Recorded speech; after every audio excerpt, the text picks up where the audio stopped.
નમસ્કાર મિત્રો, આજે 24મી ઓગસ્ટ એમ કહી શકાય કે વિશ્વ ગુજરાતી ભાષા દિવસ.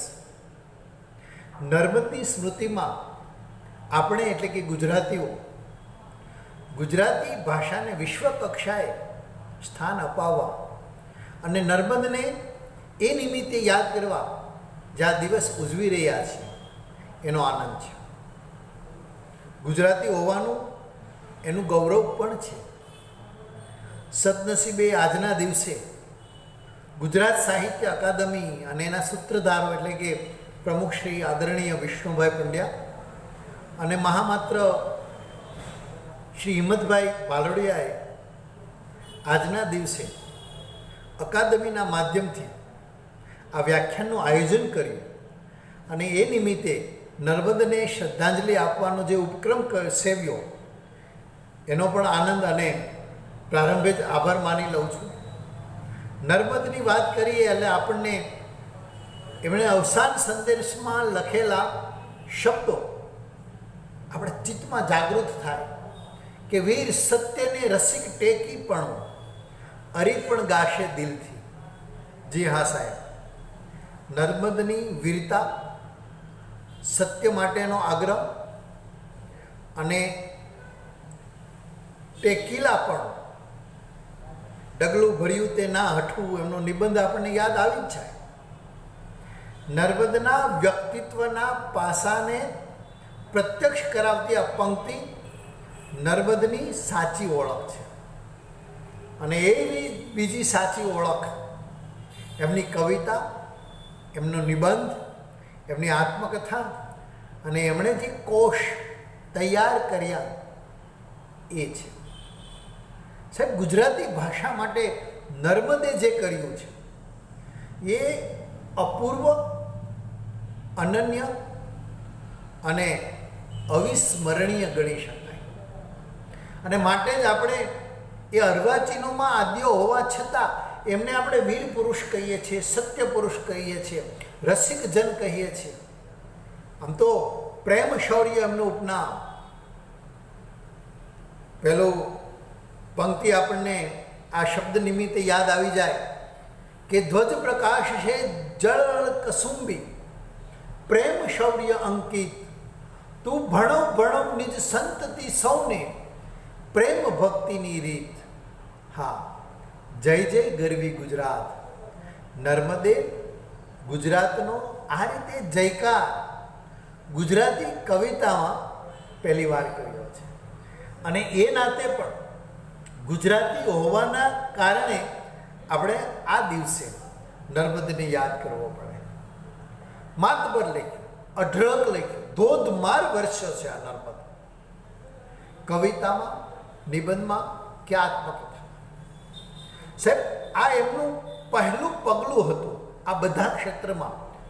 કવિતા તો આપણે ત્યાં મધ્યકાળમાં પણ હતી, પણ મધ્યકાળના જે વિષયો હતા એ વિષયોને છોડીને એક નવોન્મેષ, એક નવા વિષયોનો પ્રાદુર્ભાવ ગુજરાતી કવિતામાં નર્મદે જે કરાવ્યો છે એ અવિસ્મરણીય છે.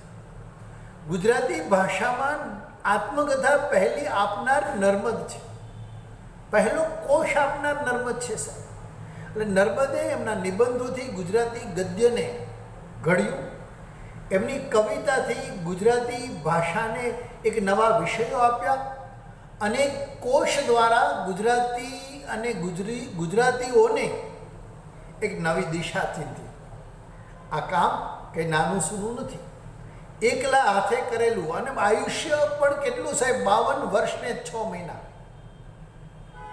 લગભગ 22-23 વર્ષે એમણે કાવ્યની શરૂઆત કરી.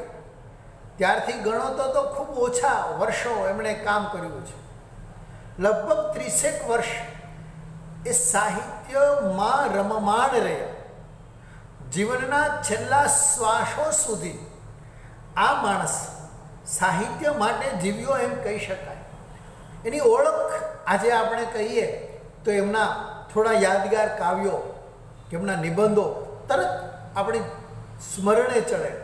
જય જય ગરવી ગુજરાત એ હોય કે પછી યા હોમ કરીને પડો ફતેહ છે આગે. હા, એ જ કાવ્ય, ચલો સૌ જંગ જીતવા. બ્યુગલો વાગે એ રચના હોય કે પછી એમનો અવસાન સંદેશ, મેં જે કહ્યું નવ કરશો કોઈ શોક રસિકડા, નવ કરશો કોઈ શોક, એ હોય. મંડળી મળવાથી થતા લાભો હોય કે રણમાં પાછા પગલાં ન ભરવા વિશેનો નિબંધ હોય, કે પછી નિબંધ વિશે એમણે જે આપણને યાદગાર એક વિધાન આપ્યું. અને આપણે પ્રસંગોપાત નિબંધની વાત કરતા તાકતા હોઈએ છીએ કે નિબંધ લખવા એ જેવી તેવી વાત નથી. આવું સનાતન એક વિધાન આપ્યું હોય નિબંધ માટે. આ બધા જ તરત આપણા ચિત્તમાં તાજા થઈ આવે છે. નર્મદની સાથે છે. પુષ્કળ લખ્યું છે પણ ઉપયોગી લખ્યું છે. કોઈને એમની કવિતામાં જોસ્સો જે છે એ આયાસી કે કૃત્રિમ લાગે તો લાગે, પણ એક આરંભ કાળનો, અર્વાચીન કાળના પ્રારંભે આપણને જે બે પરંપરા, એક નર્મદની અને બીજી દલપતરામની આપણે સૌ જાણીએ છીએ, અને બે પરસ્પર પ્રારંભે પ્રતિસ્પર્ધીઓ એમ કહી શકાય. એ બંનેને જાહેરમાં કોણ ચડિયાતું એ વિશે સ્પર્ધાઓ થતી અને સમર્થકો ઉમટી આવતા એમને સાંભળવા માટે. એમ કહી શકાય કે નર્મદાથી દક્ષિણ તરફનો છેક મુંબઈ સુધીનો જે વિસ્તાર છે નર્મદના ચાહકો હતા, અને નર્મદા નદીથી ઉપર એટલે કે અમદાવાદ અને સમગ્ર સૌરાષ્ટ્ર એ દલપતરામના ચાહકો હતા. દલપતરામે બોધ પ્રધાન કવિતાઓ આપી. નર્મદની કવિતાઓ આજે વિદ્વાનોએ સ્વીકાર્યું છે કે દલપતરામની કવિતા કરતાં ઘણે અંશે ચડિયાતી છે. પ્રારંભકાળની છે, કચાશ તો હોવાની છે. શૌર્ય અને પ્રેમ માટે દેશાભિમાન એનામાં જે છે, આ જોસ્સાવાન, અને આટલો જોસ્સો ન હોત તો આટલું લખી ન શકાયું હોય. આટલી ઓછી ઉંમરની અંદર આટલું માતબર અને સત્વશીલ કોશની જ આપણે વાત કરીશું ત્યારે ખ્યાલ આવશે કે કેવું અનન્ય અને અપૂર્વ એમણે કામ કર્યું છે. આ ન લખી શકાય, આ જોસ્સો ન હોય તો એ માણસે જોસ્સામાં લખ્યું, અને ક્યાંક એ જોસ્સો આયાસી બન્યો, સ્વીકાર્ય. પણ એમને પાશ્ચાત્ય શૈલીએ જે નવીનીકરણ કર્યું છે, આખું માળખું બદલ્યું, રચનાના સંદર્ભે, રૂપના સંદર્ભે, વિષયના સંદર્ભે, છંદના સંદર્ભે જે પરિવર્તનો કર્યા એ પરિવર્તનો યાદ રાખવાના છે. નર્મદને આપણે નર્મદના સમય સાથે જોવા તપાસવાના છે. તો જ આપણે એને સાચો ન્યાય કરી શકીશું સાહેબ. એટલે આ માણસે આમ જુઓ તો કે એવો વિદ્વાન, એમનું ભણતર એટલું બધું માતબર નથી. એલ્ફિન્સ્ટન કોલેજમાં અભ્યાસ છોડ્યો છે એમણે, પણ એ અભ્યાસ દરમિયાન એમણે જે વર્ડસવર્થની કવિતાઓએ પ્રભાવિત કર્યું, અને એમાંનું જે પ્રકૃતિ વર્ણન છે એનાથી આ કવિ આકર્ષાયા, અને પરિણામે એનામાં આ કવિતા સર્જનના બીજ રોપાયા છે. ધીરે ધીરે આ બધું વિકસતું થયું છે, અને પછી લાંબા ગાળે સમયાંતરે એ કવિતા રૂપે કે નિબંધ રૂપે આવ્યું છે. સાહેબ 5 વર્ષની વયે મુંબઈની ભુલેશ્વરની શાળાથી એમના શિક્ષણનો જે પ્રારંભ થયો તે એલ્ફિન્સ્ટનની કોલેજ છોડ્યા ત્યાં સુધી, અને એ છોડે છે ત્યાર પછી શિક્ષક તરીકેની નોકરી કરે છે, પણ અનુકૂળ નથી આવતું. એ કવિતામાં લખે પણ છે કે 11 થી 5 લગી કાહુ કાહુ થાય. પોતાને જે આ માફક નથી આવતું, આ વાતાવરણ, ધીરાના પદો આપણે જાણીએ છીએ કે વાંચવામાં આવે છે, અને એને એમ થાય છે કે આવું તો હું લખી શકું છું. એમણે લખ્યું છે કે મારું મન કવિતા તરફ લાગેલું, એથી સ્કૂલમાં છોકરાઓ સાથે માથું ફોડવું દુરસ્ત ન લાગ્યું, અને પરિણામે આ કવિતા કરવા તરફ વળ્યો છે. સાહેબ એ માણસ કોઈને કીધા વિના, પિતાને પણ જણાવ્યા વિના એને લાગે છે કે બસ હવે નોકરી નહીં થાય, અને નોકરી છોડી દે છે. કવિતાને શરણે, કલમને શરણે માથું ટેકવે છે. આપણે ત્યાં આ રીતે જે વ્યવસાયને છોડી અને કવિતાને શરણે, શબ્દને શરણે, કલમને શરણે આવનારા પછી તો ઘણા છે. ગોવર્ધન રામે 48 વર્ષની ઉંમરે દીકતો વકીલાઈનો વ્યવસાય છોડ્યો હતો. રમેશ પારેખે નોકરી છોડી દીધી અને સાહિત્ય ક્ષેત્રે અનુભવ થયો હતો. એટલે કે અહીંયા આ દિશાના પ્રથમ પગરણ નર્મદથી આપણને પડતા જોવા મળે છે. એટલે નર્મદે જે આ ક્ષેત્ર છોડ્યું વ્યવસાયનું અને કલમને ખોળે માથું ટેક્યું, ત્યારે એમણે લખ્યું છે કે ભણવું, બૈરી કરવી એ જો આનંદ હોય તો મને પદો કરતાં આનંદ આવે છે, અને શેર જુવાર તો મળી રહેશે ને. આ જે એની એનો વિશ્વાસ છે શબ્દ પરનો, અથવા તો કહો કે પોતાની કલમ પરનો, એ સાહેબ એમાં વ્યક્ત થાય છે. એમ કહી શકાય કે નોકરી છોડી ત્યારે પરિવારની જવાબદારી એના પર હતી. 1944માં એમનું પહેલું લગ્ન નાની ગૌરી સવરિત સાથે થયેલું. 11 વર્ષનું દાંપત્ય જીવન હતું. બીજું લગ્ન થયું 1956માં, અને નોકરી છે બા છોડે છે 1958માં. બીજા લગ્ન આપણે ખબર છે ડાહી ગૌરી સાથે થયા. અને પછી ત્રીજા લગ્ન જે જગખ્યાત છે, એક વિધવા વિવાહના તરફેણ કરતા આ સમાજ સુધારક લડીને પણ સમાજમાં દાખલો બેસાડવા ત્રીજા લગ્ન નર્મદા ગૌરી સાથે કરે છે, કે વિધવા યુવતી સાથે લગ્ન કરી અને સમાજમાં એક પ્રત્યક્ષ દાખલો. કોઈ પણ ક્ષેત્રમાં એમનું પગલું જુઓ છે. પહેલાં જાતને મૂકી છે, પ્રથમ પહેલાં મસ્તક મૂકી વળતા લેવું નામ જો. આ જે વાત છે એમણે કરી બતાવ્યું છે. એ વિધવા વિવાહ લગ્ન સંદર્ભે એમના વિચારો તેમણે જીવનમાં ઉતાર્યા. એમણે જોયું કે ગુજરાતી ભાષામાં આ પાશ્ચાત્ય વિદેશમાં લખાય છે, અંગ્રેજી ભાષામાં લખાય છે એવી આત્મકથા હોવી જોઈએ, તો લખી. આ પ્રકારના જે નિબંધો વિદેશમાં લખાય છે એવા આપણે ત્યાં કેમ નથી, તો લખ્યા. કવિતાઓમાં પ્રકૃતિ અને પ્રણય જેવા તત્વો લાવ્યા એમ કહી શકાય. એટલે જે વિચાર્યું એ એમણે કરીને દેખાડ્યું છે સાહેબ. નોકરી છોડી કલમને ખોળાવ્યા, પણ જીવનના અંત તરફ આવતા આપણે બધાને ખબર છે કે જીવન નિર્વાહ માટે કંઈક તો આધાર જોઈએ ને. વચ્ચે એવી પરિસ્થિતિ આવી ગઈ કે કોઈ પાસેથી રૂપિયા માગવા પડે, પણ હાથ લાંબો ન કર્યો. ચણા ફાંકીને દિવસ એમણે પસાર કર્યો, પણ અંતે એમણે ગોકળદાસની ધર્માદા પેઢીની અંદર નોકરી સ્વીકારવી પડી. ટીકાકારો તો ત્યારે હતા સાહેબ, ટીકાએ કરેલી, કવિરાજને કવિદાસ કહીને, પણ હતી. આ માણસ ઝઝુમ્યો છે છેક સુધી સાહેબ. આ સર્જક પ્રણયનું આલેખન નોખી રીતે, અને જે રીતે ગઝલની અંદર થોડા પેલા સનમને દિલદારને આવે એ પ્રકારની શૈલીએ જે કરે છે, ગુજરાતી કવિતાની અંદર એ પહેલું છે. એ સંદર્ભે પણ આ સર્જકને આપણે યાદ કરવા જોઈએ. જો દિલદાર ને સનમ નામની એમની ગઝલ, કે સલામ રે દિલદાર યારની કબૂલ કરજે, રાખીશમાં દરકાર સાર સમજી ઉર ધરજે, ઘણા ઘણા લઈ ઘાવ તાવથી ખૂબ તવાયા, નહીં ભોગ પ્રભાવ નાવમાં નીર ભરાયા, સરખે સરખી જોડ કોડના બંને માર્યા, છૂટી પડી ગઈ જોડ હોડમાં બંને હાર્યા. આ જે આલેખન સરળતા છે, એમાં કંઈ ભાવને ઊંડાણ કે એ નથી, પણ છતાંય જે શૈલી પ્રથમ વખત આપણી ગુજરાતી ભાષામાં જે આવે છે એ નર્મદની દેણ છે. સમાજ સુધારો સાહેબ આ સર્જક જો કવિતાના માધ્યમથી લાવ્યા હોય કે સાહસે જ્ઞાતિના બંધ કાપી જટ નાખો. આ તમે જુઓ, આ પ્રકારની વાતો કરનારા ઘણા હતા, પણ લખનારા આમ સામી છાતે લખનારા બહુ ઓછા હતા, અને ઓછામાં નર્મદ એક છે.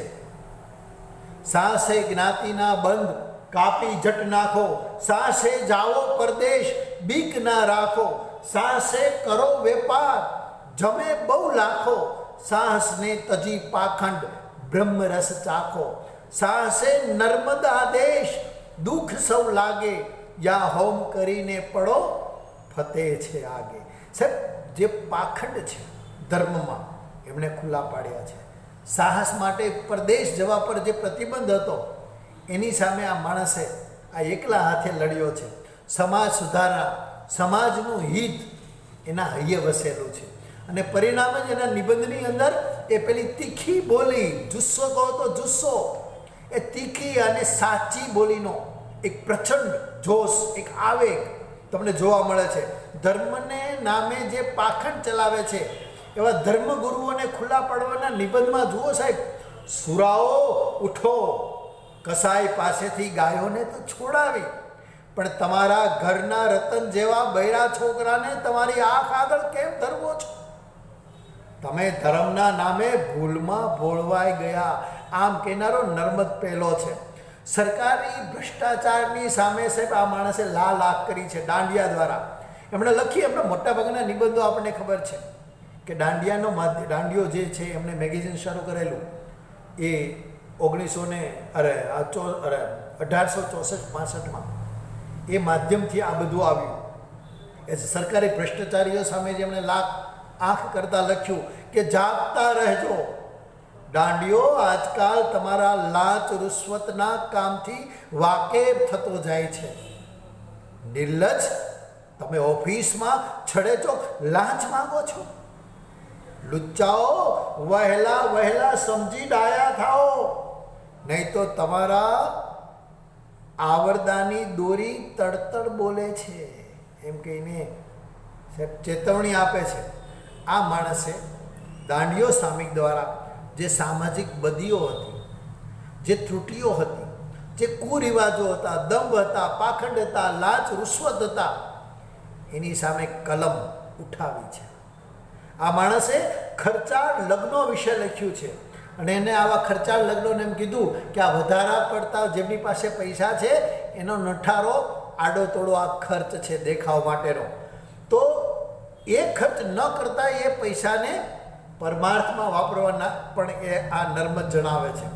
ઉત્તર ક્રિયા અને 12મું 13મું છે ને એ જે સમાજ કરાવે છે લોકો પાસે દુરાગ્રહે, આર્થિક સ્થિતિ હોય કે ન હોય, તો એ સામે એમણે બંડ પોકાર્યો અને એમણે કીધું ભાઈ આ ગરીબ પર જે કર્જ વધી રહ્યો છે એની સામું તમારે જોવું જોઈએ, આ ન થવું જોઈએ. સાહેબ, મેટ્રિક્યુલેશનની પરીક્ષા હળવી કરવા માટે સરકારનો જે નિર્ણય થયો તે એની સામે પણ આ માણસે લખ્યું કે સરકારની અને વહીવટનો વાંક એમને કાઢ્યો કે આ રીતે તો પરીક્ષા હળવી કરીને તમે નબળા લોકોને આગળ લાવશો. સાહેબ, ભાષા માટે મેં તમને કીધું, શા માટે આજે આપણે એમના નામે આ વિશ્વ ગુજરાતી ભાષા દિન ઉજવીએ છીએ? ભાષા માટે એમણે જે કર્યું છે મેં કીધું એમ અપૂર્વ છે. કોશ કર્યો છે, ગુજરાતી ભાષાનો વહેલો શબ્દકોશ. આમ તો કહી શકાય કે એમનો જે કાવ્ય સંગ્રહ હતો ને નર્મ કવિતા, એ નર્મ કવિતામાં જે કેટલાક શબ્દો હતા એ શબ્દોના અર્થ આપવા માટે એમણે સાથે નીચે અર્થ આપવા માટે એને શબ્દકોશ આવા તૈયારો કરવા લાગ્યા. અને એ વિચારમાંથી, એ પ્રયત્નોમાંથી પછી આ કોશનો વિચાર આવ્યો અને નર્મકોશ એનું પરિણામ છે સાહેબ. સ્વખર્ચે લગભગ 12 વર્ષની મહેનત કરીને આ માણસ ભૂખ્યા પેટ રહીને પણ આ એનો ભાષા પ્રેમ છે, ત્યાં વિના ન થઈ શકે, શક્ય જ નથી સાહેબ. એમણે કીધું કે ગુજરાતી ભાષાના શબ્દોનો ગુજરાતી ભાષામાં જ અર્થ મળી રહે એવો કોશ. અને એ પણ કઈ રીતનો? તો કે અંગ્રેજી પદ્ધતિ પ્રમાણે સળંગ વર્ણાનુક્રમે કોશ મળે, આ કોશ મળે સાહેબ. 25,000 શબ્દ એ કોશમાં સમાયા છે. એ સમયે જરૂર પડેલી પૈસાની તો કરશનદાસ માણેક, પેઢી સારી પેઢી, એમની પાસેથી 1000 રૂપિયા લીધેલા અને પછી એ પેઢી બેસી ગઈ અને ત્યારે લખાયું કે હું હંમેશા સહાય કરનારો આજે સહાય પાત્ર બન્યો છું. આ શબ્દો હતા, પણ નર્મકોશ બન્યો છે. આપણી ભાષાનો એક સીમાચિહ્નરૂપ, એક પાયાનું કહી શકાય એવો કોશ તૈયાર થયો. પછી તેમણે બીજો કોશ નર્મ કથા કોશ એ પણ આપ્યો. આ કથા કોશ કોણ શાનો? તો યાદ રાખજો કે એમણે જે નિબંધોને સંગ્રહો જે આપ્યા છે એમાં કેટલાક મહાભારત, ભાગવત, રામાયણ આને આધારિત પાત્રોના આપ્યા છે. એના નામ પણ હું તમને કહું કે મહાપુરુષોના ચરિત્ર, કે પછી મહાભારતનો સાર, રામાયણનો સાર, ભાગવતનો સાર, સાર શકુંતલ, આવા જે સંગ્રહો કે નિબંધો આપ્યા, તો એમાં જે પૌરાણિક પાત્રો આવે છે એ પાત્રોની ઓળખ કથાસાર સાથે, ટૂંકા કથાસાર સાથે એમણે આ નર્મ કથા કોશ આપ્યો છે. અને એની અંદર આરંભ અંશુમાનથી થાય, એટલે એમાં પણ વર્ણાનુક્રમ છે, અને પૂર્ણાહુતિ હિડિંબા સુધી જાય. અંશુમાનથી હિડિંબા સુધી આલ્ફાબેટિકલી જેને કહી શકાય, હે એ રીતે એમણે આખો કથા કોશ આપ્યો. અને સાથે સાથે જરૂર વર્તાય ત્યાં કથાનો ટૂંકો સાર પણ આપ્યો છે. એમના નાટકો પણ, એ નાટકો એવા કંઈ સમૃદ્ધ નથી, બહુ ટંક્યા પણ નથી, મોટાભાગે સંવાદ રૂપે છે. દાખલા તરીકે તુલસી વૈધવ્ય ચિત્ર એ તો સંવાદ રૂપે જ આપણને મળે છે.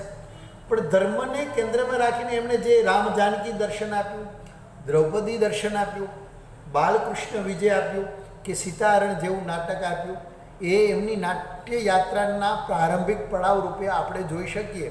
પણ ધર્મ વિચાર, આ બધા સંદર્ભો જોતાં તમને ખ્યાલ આવી શકે કે ધર્મ વિશે પણ કેટલો જાણતો હતો, અભ્યાસો હતો, પુરાણોનો, મહાભારત કે પછી રામાયણ જેવા ગ્રંથોનો, કાવ્યોનો. અને એ એમણે એ વિશે તત્વ ચર્ચા પણ કરી છે. ધર્મ વિચાર નામના એમના પુસ્તકની અંદર આ પ્રકારની ચર્ચા એમણે કરી છે. અને એ લેખ તમે એ વાંચો તો તમને એમની પરિપક્વ પ્રજ્ઞાના દર્શન થાય છે. એટલે માણસ એને રાજ્યરંગ જે લખ્યું અને ઇતિહાસ સંદર્ભે એ અદ્ભુત છે. ઇતિહાસનો આ માણ પછી તો કાઠિયાવાડનો ઇતિહાસ લખ્યો, ગુજરાતનો ઇતિહાસ આપ્યો, અને એ ઐતિહાસિક દૃષ્ટિકોણ આ માણસનો કેવો હતો એ પણ આ સંદર્ભે આપણે જોવું, સ્મરવું, અચૂક યાદ કરવું ગમે છે. સાહેબ, એમની આત્મકથા પ્રથમ અને અવિસ્મરણીય છે. ચોક્કસપણે એમ કહી શકાય કે ગાંધીજીના આ સમર્થ પુરોગામી છે. એમની ભાષા, એમની શૈલી, સ્વયં એમનો પ્રવેશ અને એક અનિવાર્ય આપણે એમ કહી શકાય જરૂરિયાત એમને લાગી કે આ રીતે મારી ભાષામાં કેમ આ પ્રકારની કૃતિ ન હોય, કેમ આત્મકથા ન હોય. અને બહુ નાની વય, મેં તમને કીધું ને, કારકિર્દીની લખવાની શરૂઆત કરી એ જ અવસ્થામાં 22-23 વર્ષની અવસ્થાની અંદર એમણે આ ટાચણ રૂપે લખવાનું શરૂ કર્યું. અને પછી એ લખાઈ ગયું ત્યારે એની 2-3 નકલ જ કરી, 25-50 નકલો કરીને પ્રગટ ન કરી. અને સાથે સૂચના લખી કે મારા મરણ બાદ આને પ્રગટ કરવી. કાચી વયે લખાયેલી, કાચા મુસદ્દા રૂપે પ્રાપ્ત થયેલી, એમણે ખરડો જ કીધું છે, યાદ રાખજો, આત્મકથા એવું નથી કીધું, આ એક ખરડો છે. એનું પ્રામાણિકતાપૂર્વક એમણે સ્વીકાર કર્યો છે. સાહેબ, ખરડો કહીને એવું નથી કે એને દંભ કરીને છુપાયો છે, કચાશ કે સ્વરૂપ વિશે કદાચ કોઈ કચાશ હોય તો ના, પણ પ્રામાણિકપણે પ્રથમ આપણે ત્યાં છે. અને કોઈ એવું વિશેષ શીર્ષક ના આપતા, મારી હકીકત, એટલે સત્યને વફાદાર રહેવાના એમનો જે પણ છે, એમનો જે નિયમ છે, એમની જે પેલી કહેવાય ને ટેક છે, એને વળગી રહેવા એને કદાચ આ પ્રકારનું શીર્ષક આપ્યું હોય. અને એમના મરણ પછી, એટલે એમ કહી શકાય કે બહુ લાંબા સમય, કે લગભગ એમનું શતાબ્દી વર્ષ ઉજવાયું ને એ વર્ષે 1934માં આપણે આ નર્મદની આત્મકથા મારી હકીકત પુસ્તક રૂપે મળે છે. 1934માં જન્મ, પૂરા 100 વર્ષ. એટલે આટલો સભાન આ માણસ સત્ય, સંઘર્ષ અને ટેક, આ ત્રણેયથી ભરેલી એની જિંદગી જે છે એ જિંદગીનું બયાન, એનું આલેખન એમણે અહીં કર્યું છે. પણ એક વાત તમને આમાંથી પસાર થતાં લાગે કે એમને જે કહેવું છે એ સ્પષ્ટ કહેવું છે, નિર્ભીકતાથી કહેવું છે અને નિખાલસતાથી કહેવું છે, કોઈનો ડર રાખ્યા વિના કહેવું છે. ત્યારે આપણને ફરીને પેલી પંક્તિ યાદ આવે કે વીર સત્ય ને રસિક ટેકી પણ હરી પણ ગાશે દિલશી. હા, યાદ રહે કે આપણને એ જ પરંપરામાં પછી મણિલાલે આત્મવૃત્તાંત આપ્યું. પણ આત્મવૃત્તાંતમાં જે સુરુચિ ભંગ છે એવો સુરુચિ ભંગ તમને અહીંયા ક્યાંય જોવા નહીં મળે. આ નર્મદનો વિશેષ છે. સાહેબ, વિદ્રોહ છે પણ સત્ય માટે છે, આક્રોશ છે પણ ન્યાય માટે છે, અને એમાંથી જે સંઘર્ષ જન્મ્યો છે એ સંઘર્ષ આ આત્મકથાનું નિમિત્ત બને છે. એટલે એમ કહી શકાય કે નર્મદને આપણે Gujarat pioneer of Gujarat literature એમ કહી શકાય, કારણ કે કવિતા, નિબંધ, કોશ અને આત્મકથા એમાં જે એમણે વૈવિધ્ય અને સાથે સાથે એક ઊંચાઈ ગુજરાતી કવિતાને આપી. એટલે આમ તો કવિતા પહેલી નર્મદની બાપાની પીપર, પણ અર્વાચીનોમાં આદ્ય નર્મદ કહેવાય છે. પહેલો નિબંધ ભૂત નિબંધ છે નર્મદનો, પણ છતાંય સફળ નિબંધકાર તરીકે આપણે નર્મદને પહેલાં મૂકીએ છીએ. એટલે એ જ રીતે પાયોનિયર ઓફ ગુજરાતી લિટરેચર હું જ્યારે કહું છું ત્યારે પૂરી સભાનતાથી કહું છું, કારણ કે ગુજરાતીમાં પશ્ચિમમાં છે એવો નિબંધ નથી. તો લખ્યો ગુજરાતીમાં મંડળી મળવાથી થતા લાભ નિબંધ આપણને મળ્યો. આમ તો આ નિબંધ મુંબઈની એક સભામાં વંચાયેલો, અને સભાનું નામ પણ સરસ હતું, અન્યોન્ય બુદ્ધિવર્ધક સભા, અન્યોન્ય બુદ્ધિવર્ધક સભા. અને એ સભામાં નર્મદે આ નિબંધ વાંચ્યો અને ચર્ચા થઈ, સારી નોંધ લેવાય અને પછી એ પ્રગટ થયો. તો આ રીતે આપણી ભાષાનો આ નોંધપાત્ર નિબંધ એ મળ્યો. કોશનો તો કોશ કર્યો, આત્મકથા નથી, આત્મકથા કરી, આત્મપરીક્ષણ કરીને એમણે બધા એ પોતાના અનુભવોનો નિચોડ અનુભવોને એ પોતાની કથામાં લખી. એટલે જ બળવંતરાય ઠાકોર બકઠા એ નર્મદ વિશે એમ કહે છે કે સચ્ચાઈ તો એના રોમે રોમમાં, સાહસિક પણ ખરો અને અવ્વલ નંબરનો સત્ય વક્તા. આ અવ્વલ નંબરનો સત્ય વક્તા ખરા અર્થમાં આ ત્રણેય જે ઓળખ નર્મદની કરાવી છે એ આપણને યાદ આવી જાય છે. આ આત્મકથામાં તમે જોશો કે પ્રકરણો નથી પાડ્યા, લખતા લખતા જ્યાં અટકાયું છે ત્યાં એને વિરામ લીધો છે અને પછી ફરીથી લખવાનું શરૂ કર્યું છે. આવા 8 વિરામ છે, એટલે એને વિરામ કહ્યા છે. 8 વિરામોનું આ પુસ્તક છે સાહેબ. પ્રારંભે એને બહુ સ્પષ્ટ લખ્યું છે. હંમેશા પ્રત્યેક આત્મકથા, જેમ ગાંધી બાપુએ સત્યના પ્રયોગો વિશે લખ્યું હતું, એમ નર્મદ પણ તમે જુઓ, ગાંધીજી પહેલાં જે વાત કરે છે સભાન છે. આત્મકથા માટે આત્મકથાકારે કંઈક પ્રતિજ્ઞા લેવાની હોય છે. જાણે કે પ્રતિજ્ઞા રૂપે આ સર્જક આપણે પ્રારંભે કહેતા હોય એમ કહે છે કે આ હકીકતમાં હું ઘટતું નહીં જ વિચારું તે તો હું નહીં જ લખું. આ એની પ્રતિજ્ઞા છે. અને હું જે લખીશ તે મારી જાણ પ્રમાણે સાચું જ લખીશ, પછી તે મારું સારું હો કે નરસું હો, લોકોને પસંદ પડો કે ન પડો. આ સભાનતા છે. જે કહીશ તે સત્ય કહીશ, સત્ય સિવાય કશું નહીં કહું. આ સ્મરણ આપણને થાય.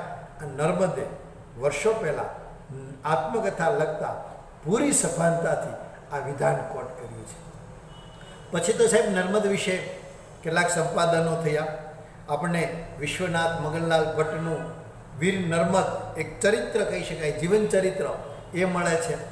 રાજારામે સમયવીર કવિ નર્મદના સ્મરણો નામે એક લેખ કરેલો, કે પછી નર્મદે પોતાની કવિતા વિશે એક લેખ કરેલો કે મારી કવિતા વિશે મારા અભિપ્રાયો. કવિ પોતાની કેફિયત આપતા હોય ને એ પ્રમાણે અહીંયા નર્મદે કેફિયત આપી છે પોતાની કવિતા વિશે.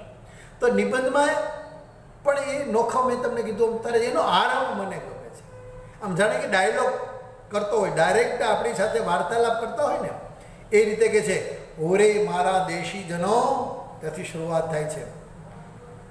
પ્રેમ શૌર્યમાં મગ્ન હવે હું કડખેદ બન્યો છું.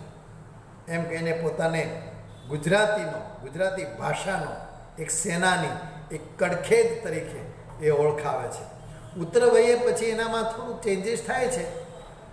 જે માણસ અંગ્રેજોથી આકર્ષાયો હતો એ ઉત્તરવયે એમ કહે કે ભૂલ્યા ત્યાંથી ફરી ગણો ભાઈ, ભૂલ્યા ત્યાંથી ફરી, કે પછી ફરીથી પાછાની પેલી પોતાની જે યુવાની છે જીવવા ઝંખતો હોય અને નવેસરથી એક જુસ્સાથી કશું ગુજરાતી ભાષા માટે અને ગુજરાતી સાહિત્ય માટે કશું કરવા માગતો હોય એમ એ લખે છે. હરી તું ફરી જોબનિયું આપે, હરી તું ફરી જોબનિયું આપે. સાહેબ, એમના નિબંધોમાં આજે જે લખાતા લલિત નિબંધો જેવું લાલિત્ય નથી, પણ એ નિબંધનું છતાંય એક ગૌરવ છે, એક વેઇટેજ છે. અને એ પાયોનિયર મેં તમને કીધા ને એ પ્રકારના પાયાના ગુજરાતી ભાષાને, ગુજરાતી ગદ્યને ઘડવામાં નર્મદના નિબંધોએ બહુ મોટું કામ કર્યું છે. સાહેબ, નવ્ય વિષય તો ખરા, પણ ગદ્યની જે વળને વળાંકો આપણને જે મળે છે એ નર્મદ ગુજરાતી ભાષાને તમે જુઓ.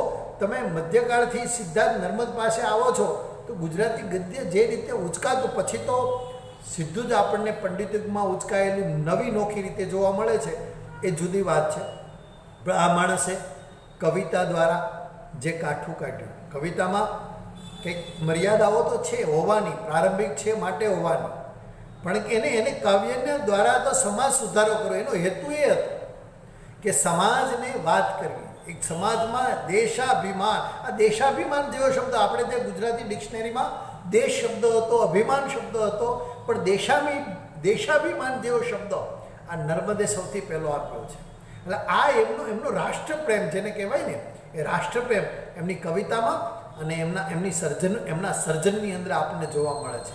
એટલે એક વખત તો પેલા નવલરામ તટસ્થ વિવેચક તરીકે જેમનું નામ આપણે કહી શકીએ, એમણે નર્મદની કવિતાથી પ્રભાવિત થઈને એમ કીધું હતું કે નર્મદની કવિતા પ્રેમાનંદથી એ ચડિયાતી છે. જોકે પછી એ નવલરામે એ સુધારો કર્યો હતો અને નર્મદની કવિતા વિશેની પોતાનું જે વિધાન છે એની મર્યાદા સ્વયં એમણે સ્વીકારેલી. પણ કવિતામાં, નિબંધમાં, આત્મકથામાં કે કોશમાં એમને પાશ્ચાત્ય સાહિત્યને અને પશ્ચિમકારોને પોતાનો આદર્શ તરીકે જોયા.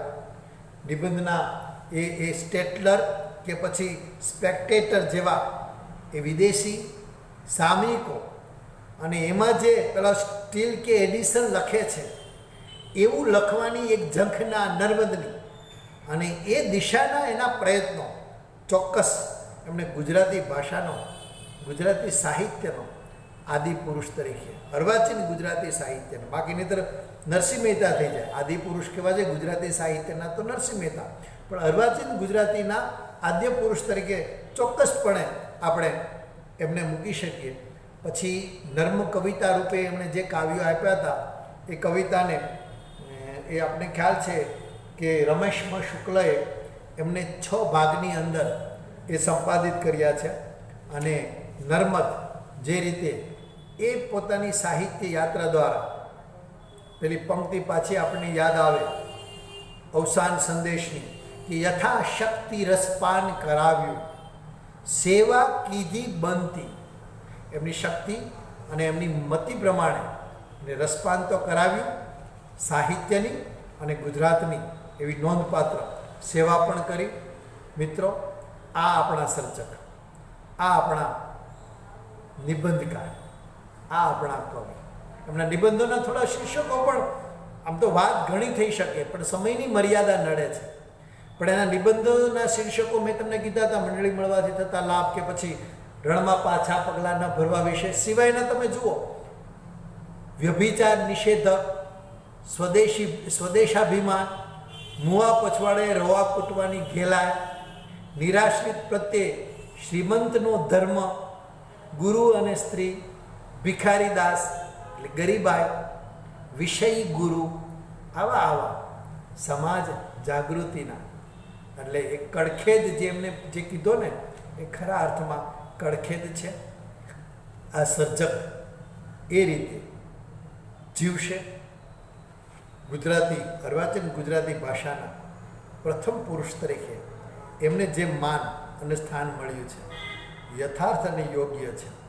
આપણે એમને વંદીએ. એમના જેવી પ્રેરણા આપણામાં એક અંશ પણ આવે તો ધન્યતાનો અનુભવ કરીએ અને પુનઃ અકાદમી અને એના સૂત્રધારનો આભાર માનીએ. જય નર્મદ.